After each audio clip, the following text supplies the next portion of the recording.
casado. ¿Tienes hijos? Tengo dos hijos, dos varones. Dos varones.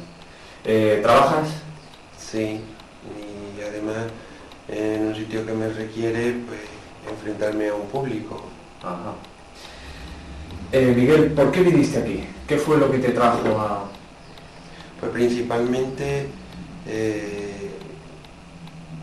era nerviosismo por cualquier circunstancia, siempre estaba nervioso. Incluso en una situación aparentemente en la que debía estar relajado, pues tenía un ruido de fondo nervioso. Si no fue el no poder aguantar, el no poder soportar siempre, continuamente esa ansiedad de fondo, ¿no? Pues sí, efectivamente así es. Siempre estaba preocupado por algo. ¿Qué cosas te preocupaban? Pues en realidad es que era todo, porque desde cosas importantes, o que ahora desde esta perspectiva veo que son importantes, hasta cosas menos o más banales, menos importantes, pues a lo mejor podía estar preocupado por algo, por alguna circunstancia del trabajo, o si no la tenía, o cuando pasaba o cuando lograba superar esa preocupación, pues me preocupaba pues otras cosas menos importantes. El caso es que siempre estaba preocupado por algo. Bien. ¿En algún momento has tenido una crisis, un momento en el que tu ansiedad fuera muy fuerte y tuvieras una sensación pues de muerte inminente, como si te fuera a dar un ataque grave, te cayeras, te fueras a morir o algo por el estilo?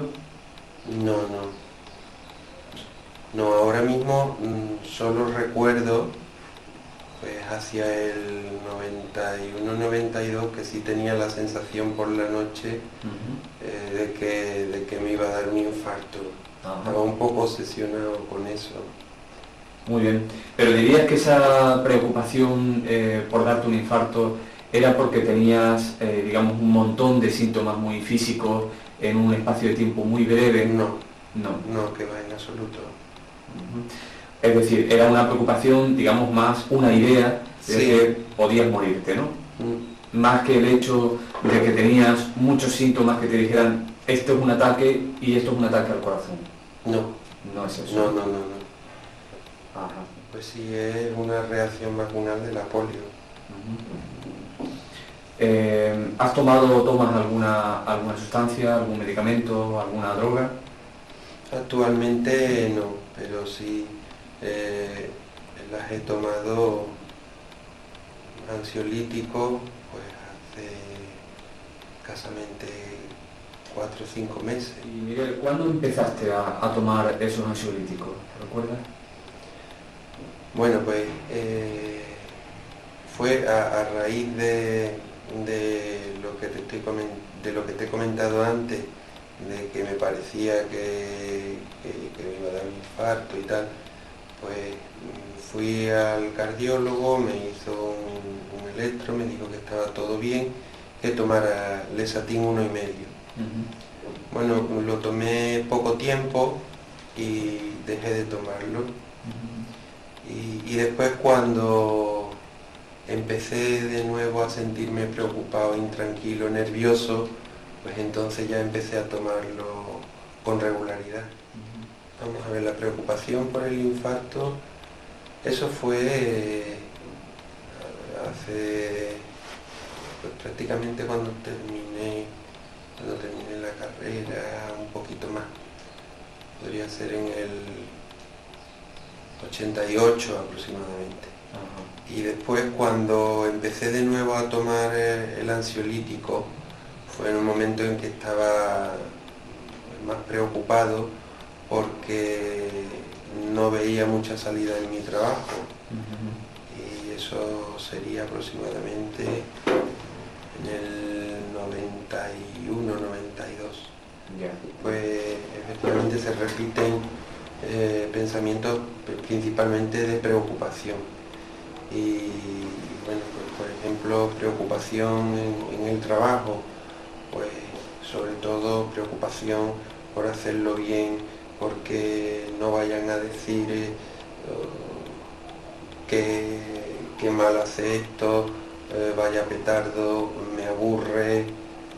Preocupación también en mi familia, pues también otra vez de nuevo es no fracasar pues, como padre, no fracasar como marido, preocupación a nivel familiar, pero en sentido más amplio, pues también de ser buen hijo, de que no digan siempre, como veis, otra vez, el que no digan los demás, pues que vaya cómo se porta Miguel, hay que ver lo que ha hecho, preocupación pues prácticamente en todos los niveles, en todos los planos de mi vida.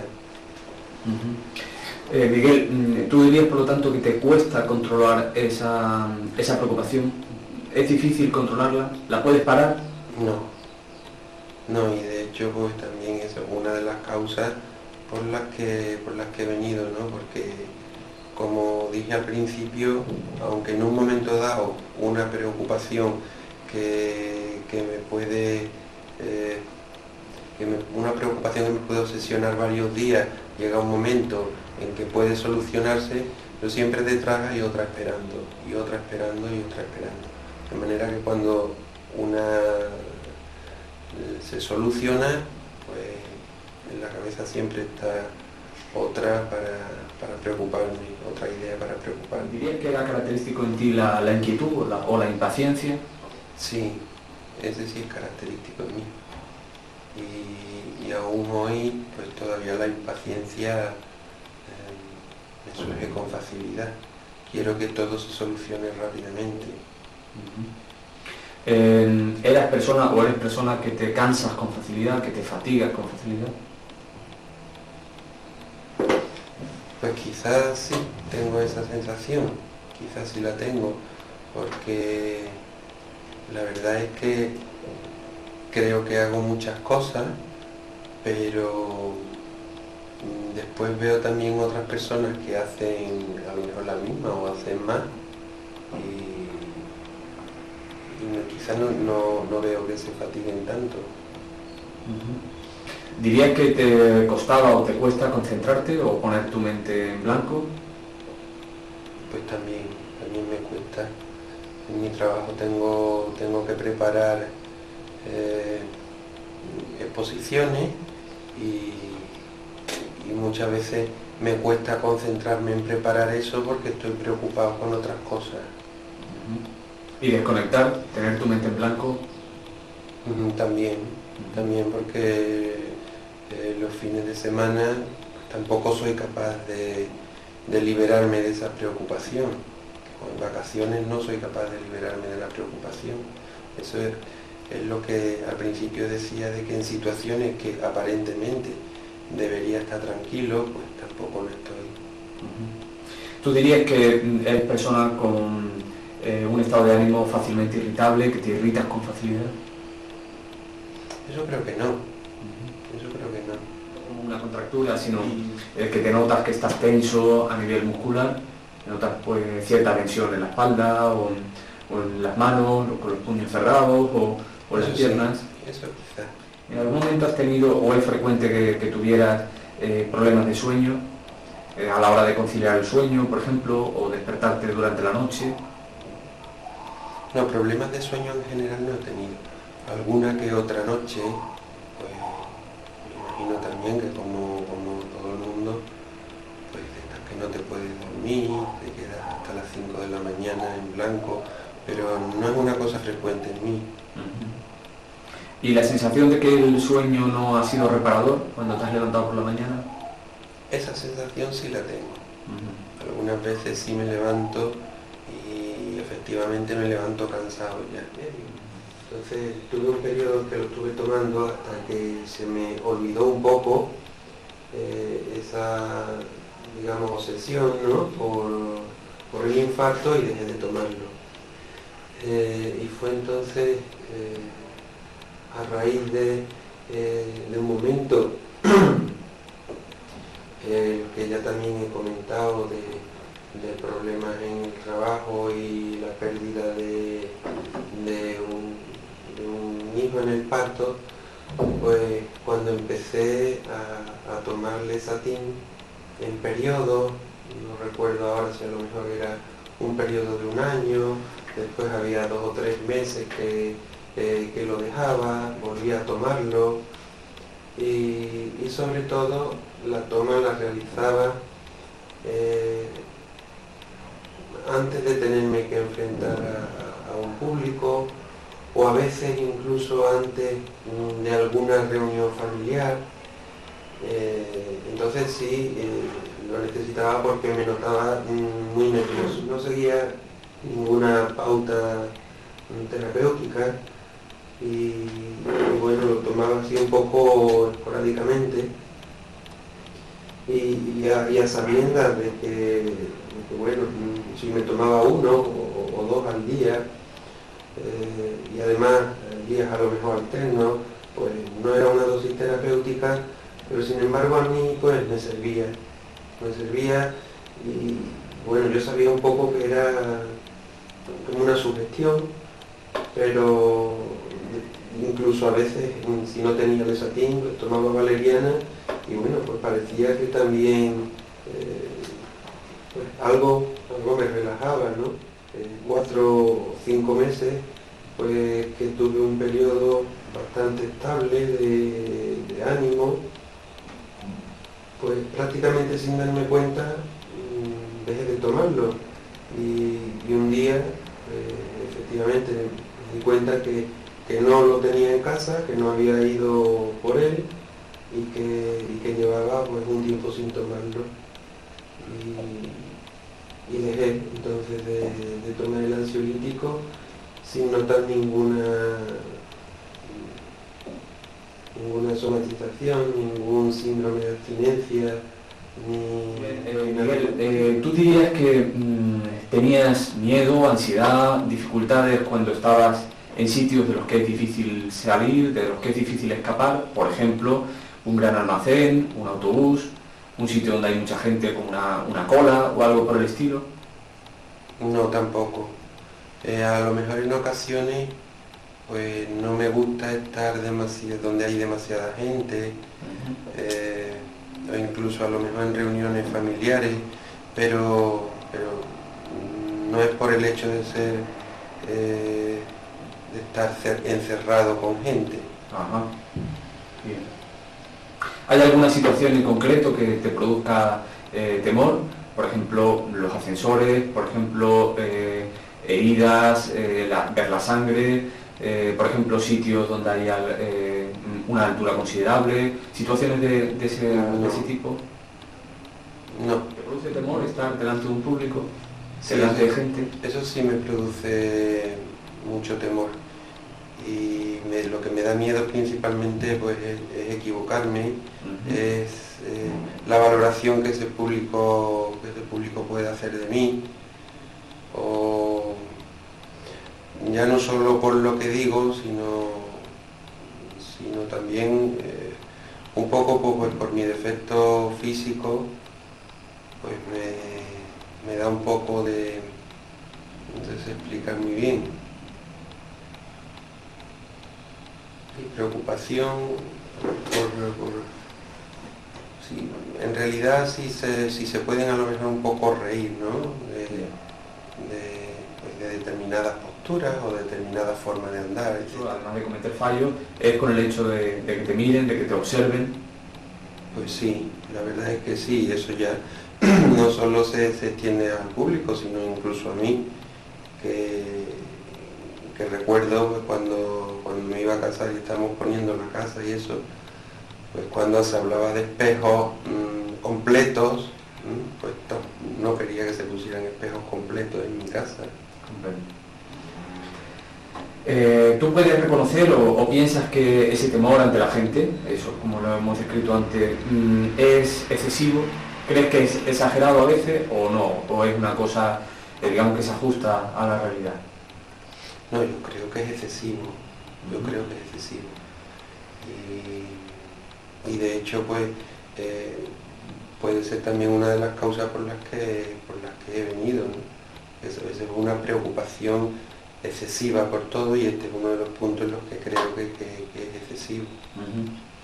¿Este miedo te ha llevado a evitar alguna situación? Por ejemplo, a alguna de esas situaciones donde hay público.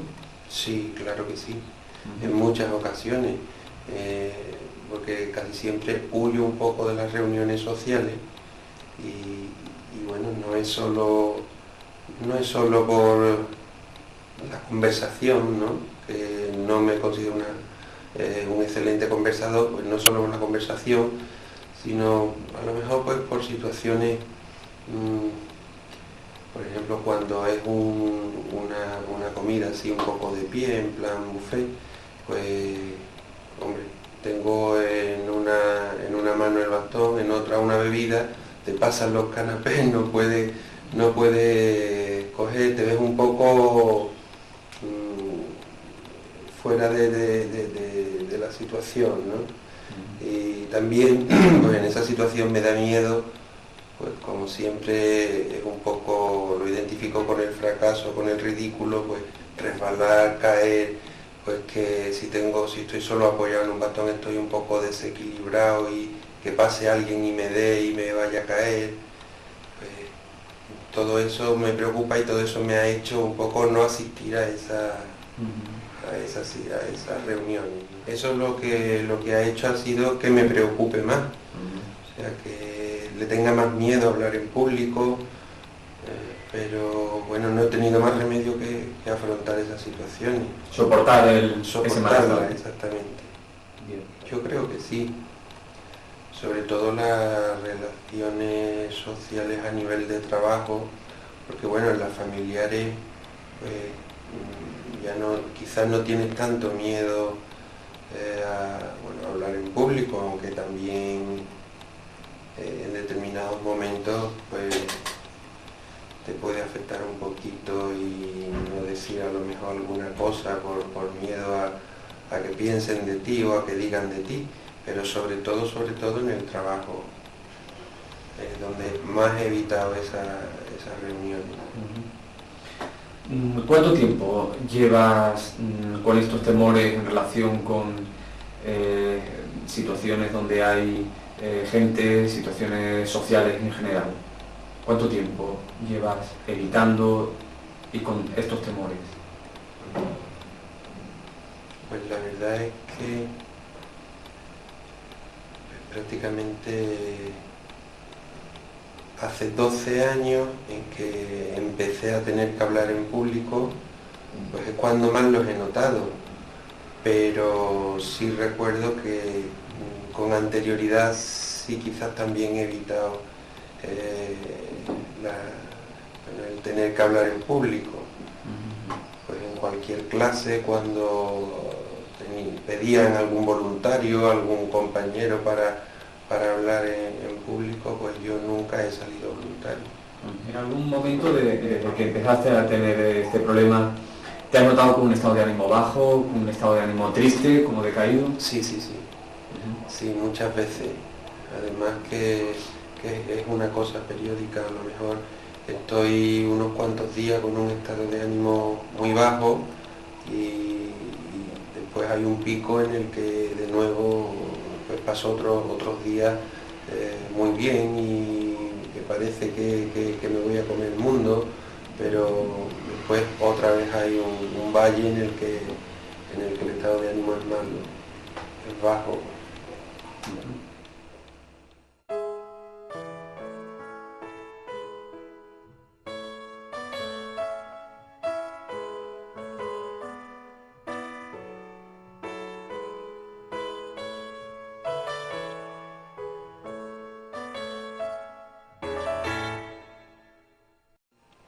Bueno, pues yo creo que durante la niñez, pues a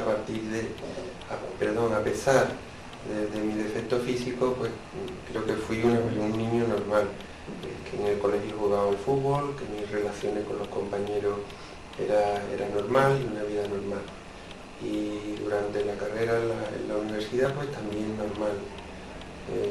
Tuve mi novia, todo bien, de manera que incluso pensaba que todo lo podía conseguir, ¿no? Fui un buen estudiante y creía que a todo podía acceder. Perdón, pero fue sobre todo pues a raíz de que ya acabé la carrera y tenía un trabajo, pues que las perspectivas un poco a medio plazo, al año, año y medio, año y medio vista, no eran muy buenas y tenía problemas en ese sentido de inseguridad en el trabajo, y unido a que en ese momento pues íbamos a tener una niña, mi mujer y yo, que perdimos en el parto, pues estas dos circunstancias pues creo que desencadenaron todo el proceso de nerviosismo, de ansiedad y de inseguridad. En el momento en el que perdimos a la niña, pues ese fue una bajada, un valle importante de ánimo, de manera que eso, unido a que la situación en el trabajo no era buena o no iba a ser buena, pues me produjo un estado de ánimo muy bajo y un nerviosismo pues por todo. O sea, siempre estaba nervioso, siempre preocupado, y mi estado de ánimo siempre ha sido un poco fluctuante. Pero no lo recuerdo tanto como a partir de esa fecha en el que como ya explico, pues tengo esa bajada profunda de ánimo y después ya pues se va recuperando paulatinamente, pero a raíz de entonces sí que me doy cuenta de que mi ánimo, mi ansiedad sube y baja, pero nunca hasta un nivel de tranquilidad, o por lo menos de que pueda controlarla. Pues yo ahora, aunque pensaba antes de venir que mi enfermedad no tenía ninguna implicación en el proceso, pues ahora pienso que sí, que posiblemente por o a causa de esas secuelas de la polio, pues eso me ha hecho desde pequeño, unido también a un clima familiar en el que se me ha exigido mucho sobre todo en cuanto a los estudios, pues ha hecho que sea una persona excesivamente perfeccionista, y entonces he estado pues preocupado siempre por ser el mejor, y eso pues ahora mismo se me refleja en que quiero ser el mejor en mi trabajo, el mejor en mi casa. Cuando digo en mi casa estoy diciendo casa de mis padres, y el mejor en mi casa, y ahora me refiero a mi mujer y a mis hijos.